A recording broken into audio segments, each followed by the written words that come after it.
So somebody will say, I don't want anyone to get mad. Well, I hate to break it to you, but every conversation will get somebody mad eventually. Jesus' teaching made people furious, right? So that's not the goal. Just make sure it's your ideas that offend, not you, okay? So we need to be approaching conversations in a loving way, because people are going to be offended either way. I'm not saying you're never going to get anybody offended. No, people are going to be offended at what you're saying. But we need to make sure it's just that. People need to be offended at my ideas, right? At Christianity itself, not me, right? If the stumbling block is Christ, if God to them is the stumbling block, they don't want to believe because they don't love Christ, that's on them. But if they don't want to believe in Christianity because of me, because of how I act, because of how I approach a conversation, that's on me. Now I am the stumbling block. Now I am gonna bear their blood. Their blood is on my hands, okay? So we need to make sure it's our ideas that offend, not us, right? Our ideas of truth, meaning they're offended because they don't want to believe in Christ. If they're offended at all, they need to be offended because they don't want to believe, not because I am doing something wrong in my preaching. Make sure your beliefs cause the disruption, not your behavior. Remember, if anyone gets mad, you lose. You lose your peace or you lose a soul. The goal at the end of the day is to gain souls, not win an argument. Sometimes it's okay to appear like you're losing an argument in order to win a soul. Sometimes it is okay to take conversations slowly, not try to hit a home run every time, in order to eventually win a soul, not just win an argument. Winning an argument is easy. Winning a soul is much tougher. And winning a soul is the goal, not winning the argument. Because winning an argument feeds your ego, feeds my ego. But winning a soul is working for him as a fisher of men, working for God as a fisher of men. So our goal is to win a soul, not win an argument. We need to be very careful. If anyone gets mad, if I get mad, I'm not going to be the image of Christ anymore. Therefore, I'm going to lose, right? Because I lost a soul. I'm not going to convert anybody if they don't see Christ in me. And on the other side, if the other person gets mad, they're not going to be listening to you anymore. If somebody's mad, they're not trying to listen. They're just trying to defend themselves because they're offended, right? Are people going to be mad at the teachings of Christ? Sure, sometimes. But I need to make sure, even if they're mad, they're not angry at me. Because when that happens, they're not listening anymore. They're not. They are actually just trying to prove me wrong, which means they're never going to convert. So I need to recognize this, okay? If somebody's mad, they're not trying to listen to me. I need to figure out a way to calm the conversation down. Maybe take a break from the conversation and come to it later. Because again, if somebody's mad, they're not trying to listen, attentively, actively listen anymore. They're just trying to defend themselves. They're on the defensive. No, we want people to open the doors of their heart so they can hear how maybe they should rethink their thought process. So again, if somebody gets mad, you lose. That's the rule. Somebody gets mad, you lose no matter what.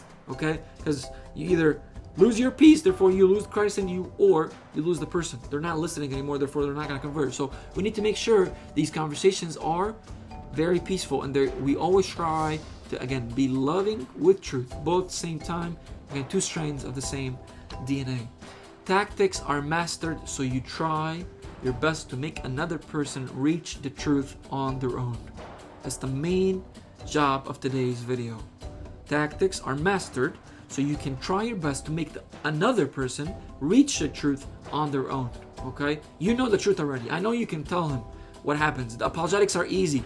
Again, all you have to do is look at the unit we just went over in apologetics, right? It's not very hard to just list off some facts, but it's much difficult to make another person go through that process of trying to read through the evidence on their own and having an open heart to discern, hey, maybe this is all true. So again, we master tactics so we can try to make another person reach the truth on their own, because that's the only way they'll convert. Okay? If I tell them the truth, they're not going to convert. They need to reach it on their own. Finally, telling the truth isn't difficult. Making someone else reach that truth on their own is the difficult task. If somebody's angry, if somebody's mad, if somebody's not listening to me because of me, maybe I should step away from the conversation and come back to it later. Maybe I should wave the white flag a little bit and give the conversation time and give the person and me some time to calm down, and then I can resume the conversation at a later point. And that's where love is going to come in. If I showed love in the first conversation, there will be a second conversation. If I did not show love in the first conversation, there will be no second conversation. Okay? So we need to make sure truth and love together. We need to make sure we try to make the other person reach truth on their own. How do we do that?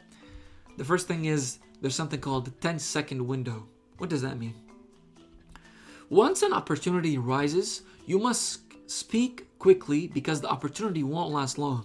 It's a 10-second opportunity. What does that mean?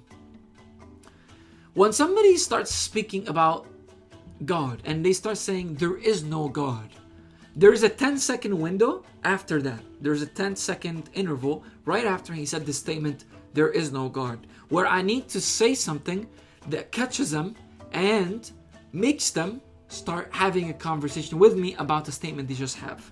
When somebody says, there is no God, my first answer can't be, no, there is a God. Because now there's just two statements against each other, right? We're going to be fighting all day, right? He's going to say, there is no God, and I'm going to say, there is a God. Why should I do that to myself, right?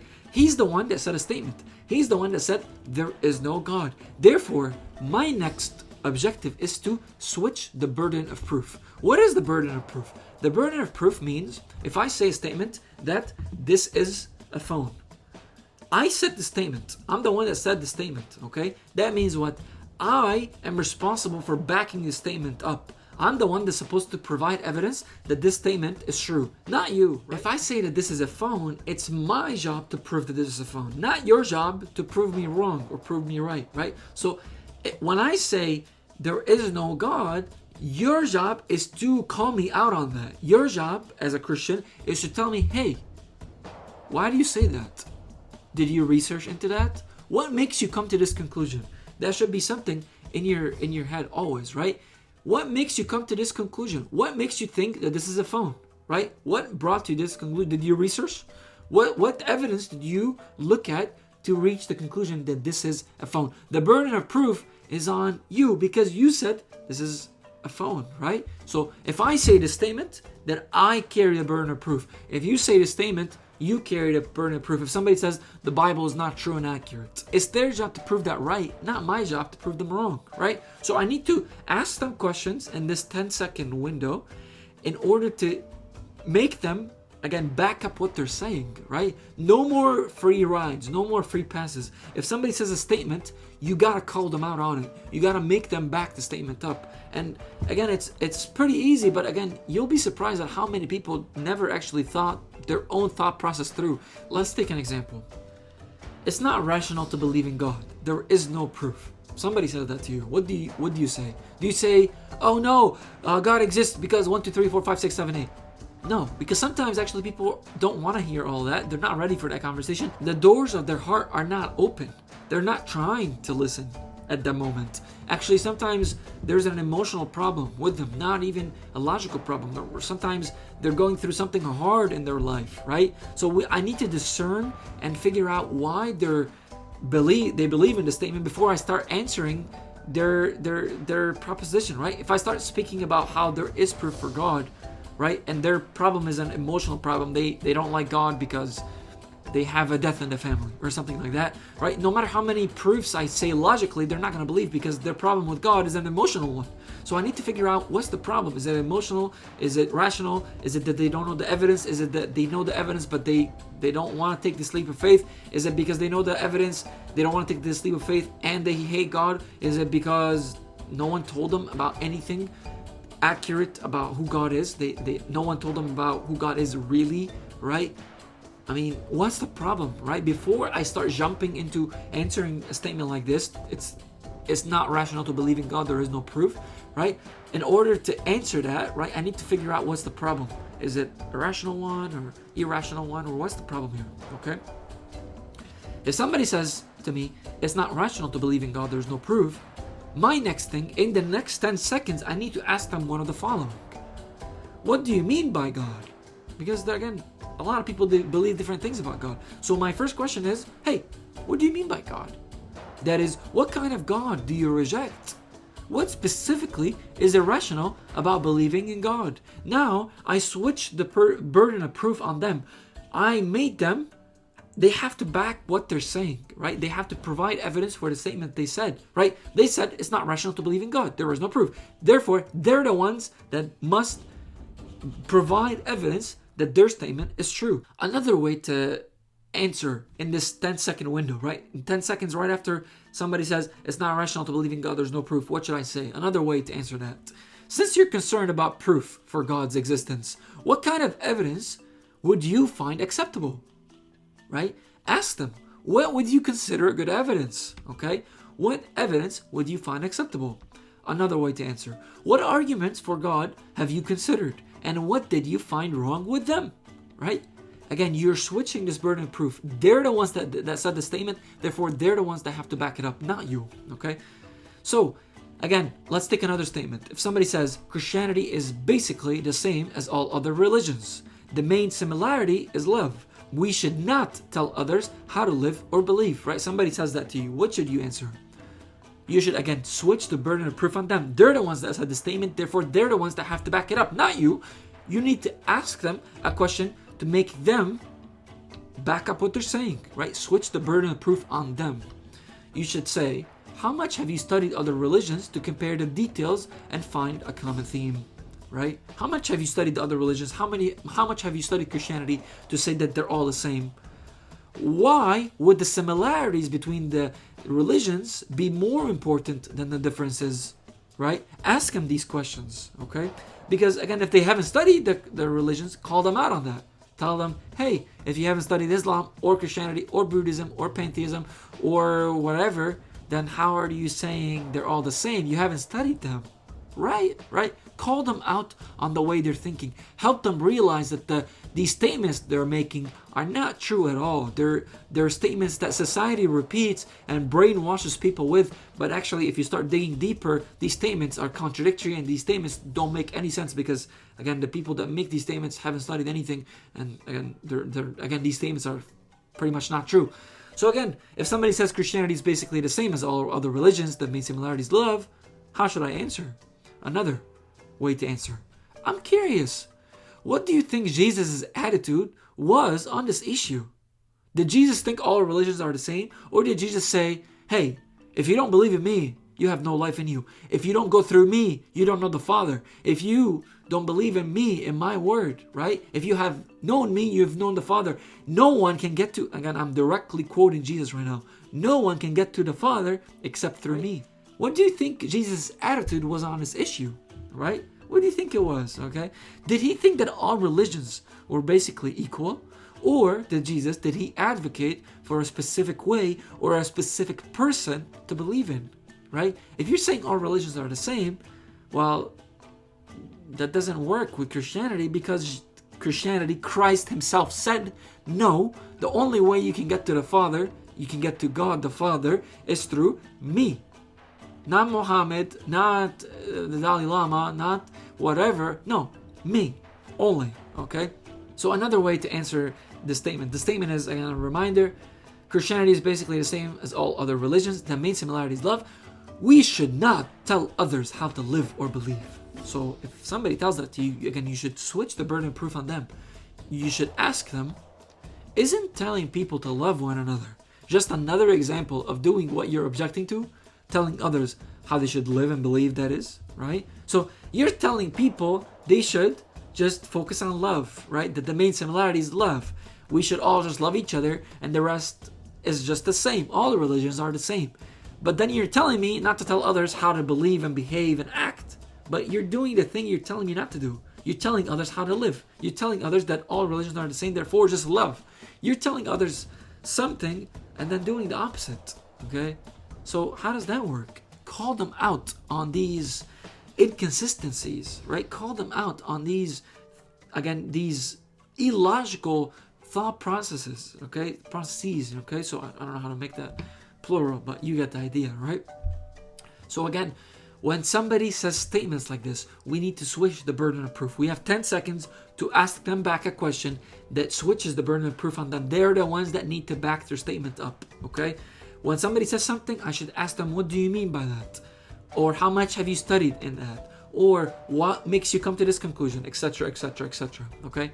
Let's look at another example. Somebody says to you, You can't take the Bible or the church too seriously because it was only written and led by men. And men make mistakes. Somebody's going to tell you that, right? The Bible is written by men, therefore you can't trust it. What should you answer to that? How should you answer that? Are you going to start going off on, oh, there's so many proofs for the authenticity of the Bible and so many proofs in every century about how the Bible is authentic and true and accurate? No. It's not your job yet to tell them the truth, right? You need to make them reach the truth on their own because that's how they convert, right? Your goal is not to win an argument. If your goal is to win an argument, then you tell them all the proofs. But your goal is to win a soul. Therefore, you need to make them reach the conclusion on their own. Therefore, you need to make them realize that their own thought process is flawed. How do you do that? You ask them a question. You tell them that, hey, you said a statement, you need to back it up, okay? You said the Bible or the church cannot be taken too seriously because it was only written and led by men, and men make mistakes. You said the statement, you need to back it up. Okay, my next question to you is, do you have any books in your library?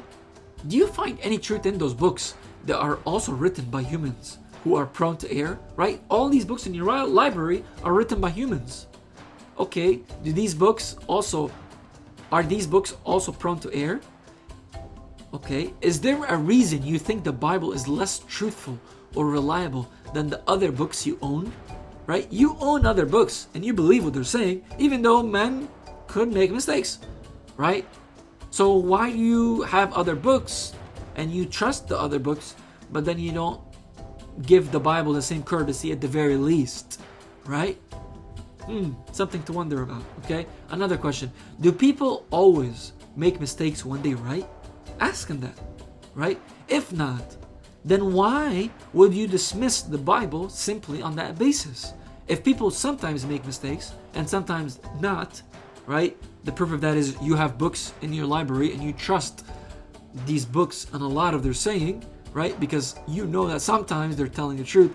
Why would you dismiss the Bible simply based off the fact that it was written by men, right? And that men sometimes make mistakes. You can't dismiss it like that, right?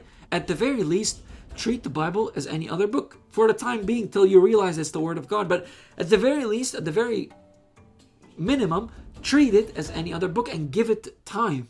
Read it, dig, start realizing that, hey, yes, sure, this was written by men, but maybe there's a deity behind it if the words in it and the prophecies and fulfillment in it and the Word of God is true, right? So you need to start digging before you make a judgment. You can't just make a general statement about how just because it was written by men, it's false, right? But again, guys, you don't tell them all of this, right? All I'm telling you right now, I'm helping you, the audience of this video, figure out why we're asking these questions. But you don't spell out all of this to them. You make them through questions.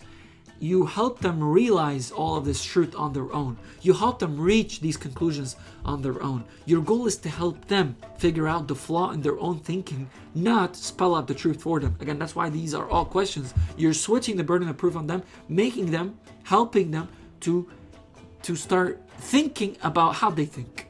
That's the goal, okay? Another way to answer this statement. Do you think that if God exists, He would be able to use humans to write down exactly what He wanted? If God truly exists, can't He make humans write His own word? Right? Through the Spirit? If not, why not? If He's God, if He's all-powerful, then yes, He can, right? But you don't tell Him yes, He can. You ask Him the questions. You help guide them in the conversation. What if you help guide them in the conversation and they're irrational about some of these answers, right? If they say, yes, God cannot do that, then you call them out on that. You tell them, hey, well, if God is all-powerful and you say He can't do that, that means you're contradicting yourself. That means He's not God anymore. So you're describing a different God, aren't you? You're describing something that's not God, right? You start asking them more questions, again, to show them that there is a flaw in their thinking, to show them that they should reconsider, to show them that they should dig more, right? Because truth is clear. It's just, we have to dig more, right? Open their eyes to the flawed thinking. And let's take another example. Another statement. It's wrong to force your views on other people, somebody said. You can't legislate morality. Christians involved in politics violate the separation of church and state, right? You'll hear that, right? A lot, in many different ways, but you'll hear the same ideas of the statement, right? It's wrong to force your views on other people. You can't legislate morality. You can't make moral things into law, right? You can't put the Bible's teachings into law, right? There needs to be separation of church and state. Christians involved in politics violate the separation of church and state, stuff like that. You hear that all the time, right? So how should you answer that? Okay, again, you need to switch the burden of proof. You can't just start mumbling and going off proofs that this is not, again, not logical, because there is no legislation without morality, and we're going to go over that later, maybe in another video. But you need to switch the burden of proof, make them back up what they're saying, right? Because this is actually a contradicting statement, right? Why is it a contradicting statement? Let's see. How should you answer this statement? Do you vote? When you vote for somebody, are you expecting your candidate to pass laws reflecting your point of view? Wouldn't that essentially be forcing your views on others, right? When you're voting, you're technically voting for a view you have, and you want to legislate this view. You have a moral that you want to legislate over everybody. You make it a legislation. You make it a law over everybody. So aren't you expecting your candidate to pass laws reflecting your point of view? Wouldn't that essentially be forcing your views on others? Is that any different from what you're troubled about here, right? You're calling Christians out for wanting the state to follow Christian morals, but you're doing the same with your own morals. You have your morals, and you want the state to legislate your morals. So just like the Christians want the state to legislate their morals and their beliefs, you want the state to legislate your morals and your beliefs, right? You call them out on their ideas. You call them out on their thinking, but in a form of a question, so they're not offended at you. They're not taken by the fact that maybe you're right? You need to bring it up to them slowly. Questions are nicer. Questions are softer. Questions don't offend as much. Questions help a conversation keep going. Questions keep the door open between you. Questions keep conversations alive. And that's why we need to ask questions. We need to switch the burden of proof and help them realize that they're wrong, but help them to realize they're wrong on their own, right? They need to realize that they're wrong. Not that I teach them how everything is. No. Okay? So, another way to answer this. Is it your view that only non-religious people should be allowed to vote or participate in politics? Or did I misunderstand you? Right? Are you saying that only non-religious people should be allowed to vote or participate in politics? Or did I misunderstand you? Because according to what you're saying, right? Again, any religious person can't say that their morals should be made into laws. Only non-religious people should be saying that their morals should be made into law. Is that really how our state is going to be, right? People are going to be held out from voting just because they're religious. Of course, we're going to ignore the fact that even atheism is a religion on its own, because a religion has its belief in core morals and core principles, core ideas. And again, that is pretty much a religion. But anyway, aside from that, right, you get the idea. Where specifically in the Constitution are religious people excluded from the political process because of their spiritual convictions? Right? If somebody answers the previous questions and says, yes, I don't want anybody religious to vote, then you ask them, what specifically in the Constitution says that religious people should be excluded from the political process because of their spiritual convictions? Let's ask another question. Don't all laws force morality of some sort? Ask them that, right? Can you give an example of a legislation that does not have a moral element underlying the law? They're not going to be able to give that, because again, every legislation has a moral principle behind it, right?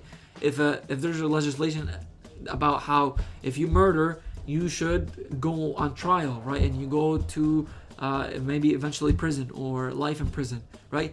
That is a legislation based on the moral that you should not kill, right? It's every single legislation is based off moral ground, right? So every legislation is based off something moral, right? That we should or should not do, okay? So what is the common theme? We just went over like 5 statements or 6 statements, and we went over how to answer these statements, right? And you can look back in the video and study, again, all of these statements and how to answer them, okay? What is the common theme about this 10-second window and these statements, right? If somebody makes a statement, the lesson here is to not make a statement back, is to ask a question, okay? Your goal is to ask a question back, is to Switch the burden of proof by asking a question. The lesson here is to ask a question to switch the burden of proof, okay? You need to ask a question. Ask a clarifying question. That's the easiest question you can ask, okay? A clarifying question. When I ask a clarifying question, my goal is to understand a person's view. And so we're both clear on what we're discussing, right? The goal is never to distort the view or create a straw man, right? A straw man is pretty much distorting somebody's view and trying to attack the distorted view, right? So no, we're not trying to distort anybody's view or trying to pinpoint somebody by switching or twisting what they're saying in order to attack that twisted saying, right? We're not trying to create straw man here. That's not our goal. Our goal is to ask clarifying questions. Clarifying questions, guys, help you understand what the other person is saying and helps the other person understand what they're saying. Because sometimes they're saying a statement without thinking thoroughly about why they're saying this statement, right? So when we ask clarifying questions, we're helping the other person understand their own thinking, and we're helping ourselves understand their way of thinking so we can address their problem in a later conversation or later in the dialogue, if God wills and you have that chance of going deep into the dialogue, okay? So there are multiple ways of asking a question, right? So there's, first off, the clarifying question. There's another type of question, right? There's the leading question, right? Do you vote? That's a leading question, right? You switching the burden of proof, but through a leading question. You want to get to a point, right? So there is a clarifying question and a leading question. Always, when you're having a conversation, you need to ask a question. What type of question? Either a clarifying question or a leading question or another type, and we're going to go over that, okay? Questions other times are meant to make a point by indicating a problem with the other person's thinking, right? Wouldn't that essentially be forcing views on others, right? So that's a leading question, right? When we say, wouldn't that essentially be forcing views on others?